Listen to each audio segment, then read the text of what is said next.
জাতীয় কংগ্রেসের প্রতীক কি? যদি আপনাদেরকে জিজ্ঞেস করি তাহলে তো অবশ্যই বলবেন হাত চিহ্ন। কিন্তু বলতে পারেন জাতীয় কংগ্রেসের এই প্রতীক কে প্রথম ব্যবহার করেছিলেন এবং কিভাবে এই প্রতীকটা উঠে আসে? তার আগে একটা তথ্য দিই। 1977 সালের আগে জাতীয় কংগ্রেসের প্রতীক হিসেবে ব্যবহার করা হতো কাউ এবং কাফ, অর্থাৎ গরু এবং বাছুর। 1977 সাল, ইন্দিরা গান্ধী তখন ক্ষমতাচ্যুত, মানে আমি কথা বলছি প্রাক্তন প্রধানমন্ত্রী ইন্দিরা গান্ধী সম্পর্কে। তিনি তখন ক্ষমতাচ্যুত, কেরলে গিয়েছিলেন একটা মন্দিরে।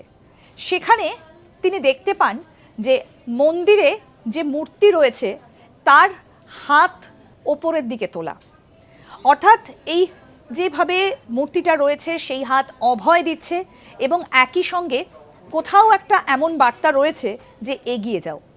সেখান থেকেই প্রভাবিত হলেন ইন্দিরা গান্ধী এবং তারপর তিনি পুরো বিষয়টা সামনে তুলে ধরলেন এবং সেই সময় কংগ্রেস ইন্দিরা কংগ্রেস নামেও কিন্তু বেশ জনপ্রিয় হয়ে পড়েছিল এবং তারপর থেকে সেই ইন্দিরা গান্ধীর হাত ধরেই হাত চিহ্ন আসে কংগ্রেসে।